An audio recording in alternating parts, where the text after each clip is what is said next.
तो मैं आपको आज नीति के बारे में यानी नैतिक शिक्षा के बारे में आज कुछ पढ़ाऊंगा। ठीक है भैया।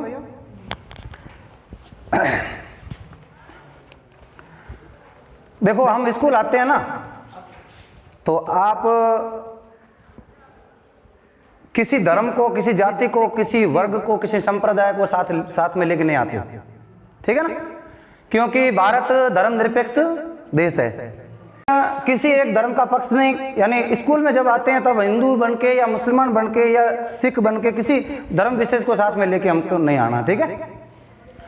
अच्छा, तो धर्म का पहले अर्थ समझ लो। धर्म का अर्थ क्या है? धर्म का अर्थ आप गूगल में भी सर्च कर लेना और कहीं भी किसी भी विवेकी को पूछ लेना। धर्म का अर्थ है धारण करने योग्य। धर्म का क्या अर्थ है? धारण करने योग्य। अब हिंदू मुस्लिम, अब हिंदू धर्म मतलब हिंदू को धारण करना क्या है? हिंदू का शब्द का अर्थ क्या है? मतलब हिंदू धर्म या मुस्लिम धर्म ये तो किसी समूह को, अपने मतलब समूह को अच्छा चलाने के लिए एक धर्म ग्रंथ बना के और एक धर्म का नाम दे दिया हिंदू धर्म। लेकिन उस शब्द का अर्थ क्या है हिंदू शब्द का, वो कोई पता नहीं। धारण करने योग्य क्या है? धारण करने योग्य जो चीज है उसको धारण करना ही धर्म है। और धारण करने योग्य एक ही चीज है, नीति को धारण करना। ठीक है ना।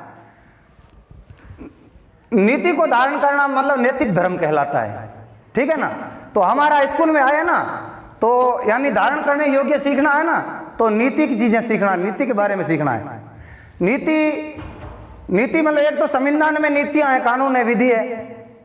और एक हमारे बुजुर्गों महापुरुषों द्वारा जो नीतियां बनाई हुई, पुरानी नीतियां बनाई हुई। नीति मतलब कानून। नीति का अर्थ क्या है? कानून। बुजुर्गों ने कानून बनाए हैं, वो भी चल रहे हैं ना, नहीं चल रहे क्या? चल रहे हैं। और संविधान में जो कानून बने हैं वो भी चल रहे हैं। ठीक है ना। लेकिन संविधान में जो अच्छे अच्छे कानून है उनके ऊपर हम चलते हैं, और पुराने जो कानून बने हुए हैं उनमें जो अच्छे कानून है उनके ऊपर चलना है। और जो ऐसे कुछ पाखंडवाद के या कुछ अंधविश्वास के या कुछ और जैसे पुरुषों के पक्ष में है, महिलाओं के पक्ष में नहीं है। पुराने जो कानून है, सही है ना, पुरुष नेतृत्व कर सकता है, महिला नेतृत्व नहीं कर सकती। पुराने कानून ऐसे थे। तो उसमें जो कमियां हैं, जो गलत कानून बने हुए हैं उनको हम धारण नहीं करेंगे। लेकिन जो अच्छे कानून बने हुए हैं, सबको समानता, ठीक है ना, ऐसे कानूनों को हमें धारण करना है। तो मतलब नीति को धारण करना, जो नीति मतलब नीति में क्या चीजें आती है? सारे सद्गुण आते हैं, वो सारे नीति में आते हैं। सद्गुण जितने भी है ना, ये सारे किसमें आते हैं? नीति में। और दुर्गुण कहो चाहे अवगुण कहो, ये किसमें आते हैं? अनीति में। किसमें? अनीति में आते हैं दुर्गुण। ठीक है। अब नीति है, ये न्याय के पक्ष में है, मतलब न्याय। और इधर आ जाएगा अन्याय। ठीक है ना। किसी के बारे में गलत सोचना भी अन्याय है ना, दुर्गुण ही है ना, अनीति ही है ना। ठीक है ना। किसी के बारे में अच्छा सोचना नीति है, सद्गुण है। ठीक है ना। अब इसको यूं भी कह सकते हैं, विचारों को कुमति और सुमति भी कह सकते हैं। अच्छे विचारों को सुमति कहेंगे और गलत विचारों को कुमति कहेंगे। ठीक है ना। दो ही चीजें, तीसरी कोई चीज नहीं है। कुमति और सुमति, सद्गुण और दुर्गुण, नीति और अनीति, ये दो चीजें ही है, इसके अलावा कोई तीसरी चीज नहीं है। अब सद्गुणों में क्या क्या चीजें हैं? ठीक है ना। सद्गुणों में क्या चीज है? जैसे सद्गुण शीलवान सद्गुण है। ठीक है ना।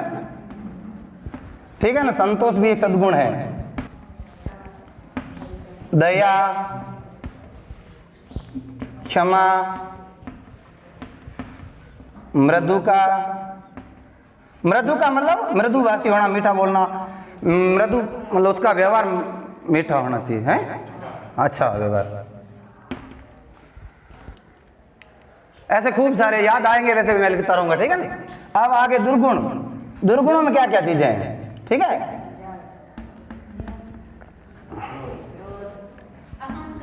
अहंकार, अहंकार घमंड कह दो, घमंड गलत है। अहंकार की परिभाषा थोड़ा अलग है, घमंड गलत है, ठीक है ना। हाँ पाखंड कह दो, बिल्कुल गलत है पाखंड। पाखंड मतलब है नहीं और उसका दिखावा करना, ये पाखंड है, ठीक है ना। मैं टीचर नहीं हूं और टीचर होने का दिखावा करना, ये पाखंड है, ठीक है ना। कोई देवी या देवता है नहीं और उसके बारे में पैसा लेना है या अपना उल्लू सीधा करना है तो उसके बारे में दिखावा करना कि ये देवी है, ठीक है। अगर उसको उस देवी के बहाने, उस मतलब के बहाने अगर हम कुछ अच्छा कर रहे हैं ना तो ठीक है, उसके बहाने हम अगर कुछ अपना स्वार्थ सिद्ध कर रहे हैं इसका मतलब वो पाखंड है, दिखावा, गलत है, ठीक है। अंधविश्वास, अंधविश्वास मतलब जो चीज नहीं है, हमने समझी नहीं, जानी नहीं और उसको मान लेना, आंख मूंद के मान लेना, मतलब ये भी एक गलत है, ठीक है ना, अंधविश्वास। और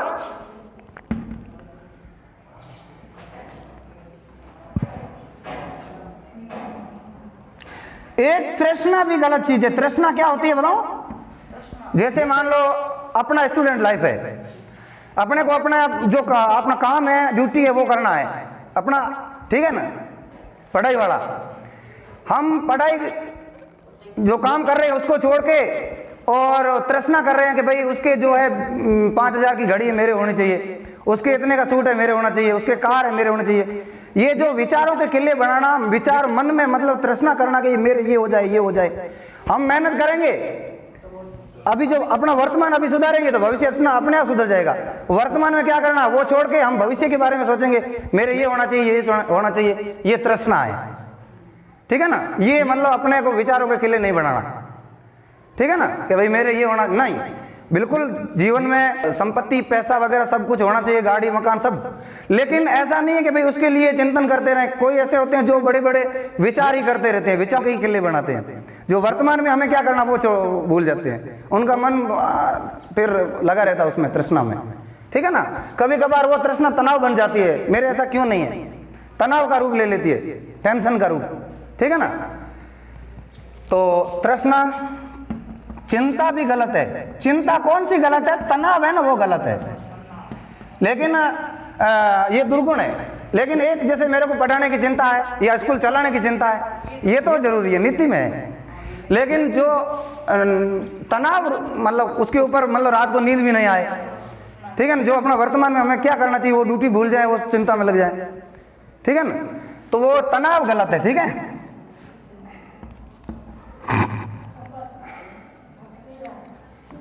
झूठ गलत है, अवगुण है। निंदा गलत है, अवगुण है। बड़ाई गलत है। बड़ाई क्या है?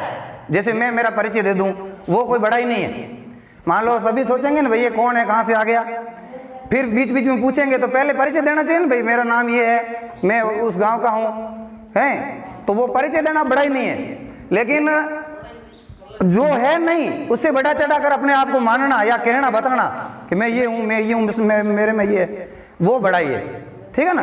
तो बड़ाई बोल के की जाती है, बोल के बड़ाई की जाती है अपनी, या अपने भाई की बड़ाई कर लें या अपने बेटे की बड़ाई कर लेते हैं। कोई कोई वो बेटा सही नहीं है फिर भी उसके पक्ष में उसकी बड़ाई कर लेते हैं, तो ये गलत है, ठीक है ना। झूठ, निंदा, बड़ाई और कठोर वचन। कठोर वचन किसे कहते हैं? किसको मतलब नहीं गलत शब्द बोलना, जैसे गाली गलत बोल देना, ठीक है। आपने बोलेगा कहीं ना नाउट रखना, मतलब बोली से यानी अपने वचन से किसी को आघात पहुंचे, ऐसी भाषा, ऐसी मतलब बोली को कठोर वचन कहते हैं। क्या कहते हैं? कठोर वचन, ठीक है। ऐसे खूब सारे अवगुण हैं। हमें अगर अवगुणों का पता नहीं होगा ना तो हम अवगुण करते रहेंगे, क्योंकि हमें निर्णय लेने की क्षमता नहीं होगी हमारे। हिंसा एक बहुत बड़ा अवगुण है, लेकिन हमें अगर इसका पता होता तो हम हिंसा नहीं करते। कि एक नहीं किसी जीव को सताया कि नहीं सताया, हमें पता नहीं था, क्लियर नहीं था, हमारी उस समय अकल निर्णय नहीं ले रही थी। सही गलत है? हिंसा भी गलत है, चोरी भी गलत है।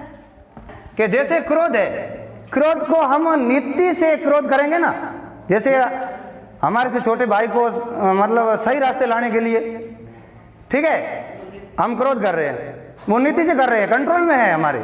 ऐसा नहीं वो कंट्रोल में ही, क्रोध कंट्रोल में नहीं है, नीति में कर रहे हैं तो क्रोध वो सद्गुण बन जाता है। ऐसे ही घमंड है, तो घमंड स्वाभिमान एक ही चीज़ है। अगर उस चीज़ को हमारे स्वाभिमान हमारे को पता नहीं, मेरे को पता नहीं है कि भाई मैं टीचर हूँ, वो मेरे को उस चीज़ का अहम नहीं होगा कि मैं टीचर हूँ, तो मैं कैसे बच्चों को पढ़ा लूँगा? होना चाहिए ना। तो वो ही घमंड उसमें बदल जाता है स्वाभिमान में, ठीक है ना। ऐसे ही कोई भी चीज़ है ना, वो नीति में अगर हम करेंगे ना, लिमिट में करेंगे, नीति में करेंगे, तो वो सही है, सद्गुण में बदल जाएगी। जैसे मान लो चोरी है, चोरी भी कई प्रकार की होती है। धन की चोरी है, वाणी की चोरी। आप मान लो मैं बोल रहा हूँ, अच्छी बातें सुना रहा हूँ, मैंने बच्चों को, विद्यार्थियों को मना कर दिया यहाँ कोई खड़ा नहीं रहेगा, कोई यहाँ इधर उधर नहीं रहेगा, और कोई चोरी से आके मेरे वो मतलब चोरी कर रहा है उस विचारों की, तो ये भी एक चोरी है, लेकिन वो नीति में कर रहा है, वो सही कर रहा है, ठीक है ना। वो जो चोरी कर रहा है वो मतलब अच्छे बातों की चोरी कर रहा है तो सही है, उसको चोरी तो उसको भी कहेंगे ना भाई, वो उसको मना किया फिर भी वो, ठीक है ना। तो कोई भी चीज़ें हैं ये आप अपने हक तक लिमिट में, अपने मान लो कंट्रोल में, जो अगर इनका यूज करोगे, नीति में यूज करोगे, तो यही दुर्गुण सद्गुण बन जाएगा। बनेगा कि नहीं बनेगा? और ऐसे ही ये जो सद्गुण है, इनको हम, जैसे लड़ाई लग गई, कोई विदेशी ने आक्रमण कर दिया भारत के ऊपर, ठीक है, अब हम उस समय शीलवान बन के, संतोषी बन के, या उस समय जो सतोगुणी बन के बैठे रहेंगे तो नुकसान होगा कि नहीं होगा? अनीति का तो विरोध करना ही चाहिए ना, हक के लिए लड़ना ही चाहिए ना, नहीं लड़ना चाहिए क्या? तो उस समय अगर आप शीलवान बन के बैठ जाओगे तो आपके रात को चोर आ गए, आप शीलवान बन के बैठ गए तो चोरी करके जाएगा वो, तो यही सद्गुण दुर्गुण हो जाएगा, ये दुर्गुण में बदल जाएगा। कहते हैं ना अत्याचार सहन करने वाला वो भी गलत है, दोषी होता है, तो अत्याचार सहन भी नहीं करना।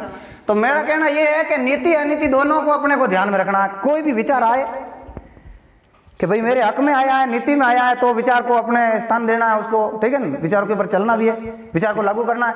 लेकिन अगर वो अनीति में विचार आया है तो उनको मतलब विचार को रोकना है, उसके ऊपर मतलब ये नैतिक ज्ञान द्वारा हम उस विचारों को रोक सकते हैं, ठीक है ना। जैसे कोई चीज पड़ी है गिरी हुई, विचार तो आ जाएगा कि भाई जो इसको उठा लें, चोरी कर लें, लेकिन हमारे पास ज्ञान होगा ना, नैतिक ज्ञान, तो हम एक विचार के ऊपर 5-7 विचार और उसके ऊपर डालेंगे, भाई चोरी करना गलत है, ठीक है, चोरी करने से कल को हमारी पिटाई भी होगी, खूब सारे उनको अगर मन को समझाएंगे ना तो चोरी करेंगे नहीं।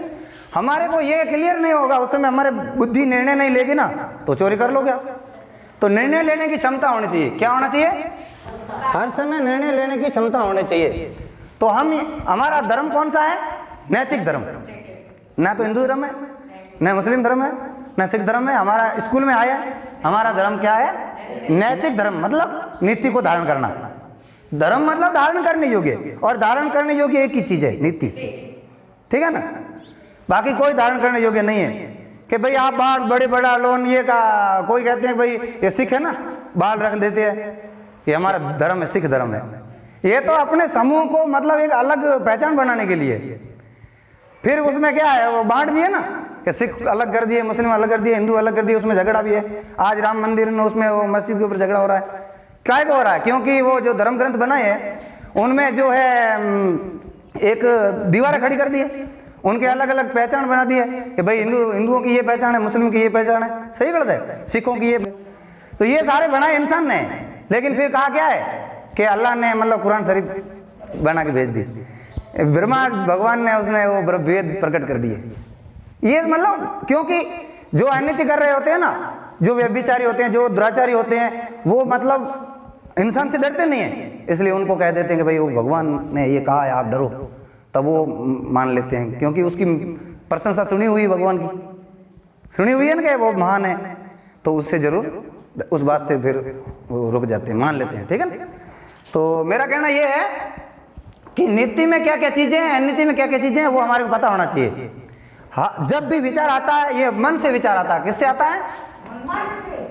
चाहे नीति का विचार आओ चाहे अनीति का विचार आओ, विचार मन से ही उठते हैं। जब मन से विचार उठता है तो हम जो चेतना है ना हमें मतलब पहचान करनी चाहिए, निर्णय लेना चाहिए कि भाई ये अनीति का विचार है या नीति का विचार है। नीति का विचार है तो उसे बढ़ावा देना चाहिए, ठीक है, लागू करना चाहिए। अनीति का विचार है उसे उसी समय रोकना चाहिए। नहीं ज़्यादा हावी हो गया ना, फिर वो कोई भी विचार रुकेंगे नहीं। तनाव आपके ऊपर हावी हो गया ना, फिर आप तनाव को शांत नहीं कर सकते, आपको नींद नहीं आएगी रात भर। सही गलत है? इसलिए पहले से ही उनको कंट्रोल में करना चाहिए हर चीज़ को, ठीक है। अब जैसे मान लो हिंदू धर्म बने हैं तो हिंदू धर्म में कई कमियां हैं, वो हमें पता होनी चाहिए, नहीं तो हम उसके भक्त हो जाएंगे कि हिंदू धर्म बड़ा है। मुस्लिम धर्म बना हुआ है, जो धर्म ग्रंथ बने उसमें भी कमियां हैं, वो हमें पता होना चाहिए, क्योंकि हमें नीति को धारण करना है। हमें काहे को सिख बनना है या मुस्लिम बनना है, क्योंकि धर्मनिरपेक्ष देश है, इसमें सब बराबर है, कोई झगड़ा नहीं करना, हमें सबको साथ में लेके चलना है कि नहीं है। तो मुस्लिम धर्म है ना, तो उसमें धर्मशास्त्र किसके, उसमें क्या कमियां है वो हमें पता होना चाहिए, ठीक है ना। जैसे कबीर था, कबीर ने सब कमियां बताई, उसने श्लोक उनके देख लो, उनके पद्य देख लो, मुस्लिम धर्म में क्या क्या।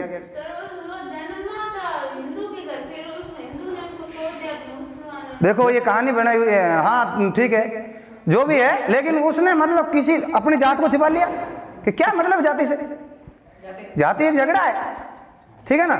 हम जब अपने जाति से बाहर निकल के पूरे देश को मतलब जब नेतृत्व करते हैं ना, तब कोई जाति का मतलब ही नहीं। जब हम अपने खूब मंडूक बने हुए घर पे ही बैठे रहेंगे तो फिर जाति में वो उलझे हुए रहेंगे।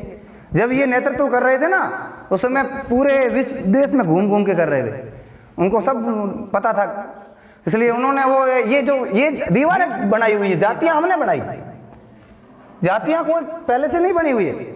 जन्म के बाद में उसको कहा जाता है तू हिंदू है, तू ये है, तू ये है, तुम सही करते, बाद में उसको भरा जाता दिमाग में। तो ये कुछ हद तक जाति मतलब ठीक भी रहती है, भाइयों भाइयों में प्रेम रहे इसलिए, ठीक है ना।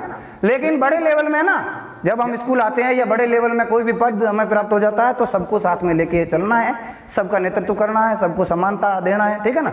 चाहे महिला हो, चाहे पुरुष हो, चाहे कोई भी जाति का हो, चाहे किसी भी धर्म का हो, ठीक है ना। समझ में आई?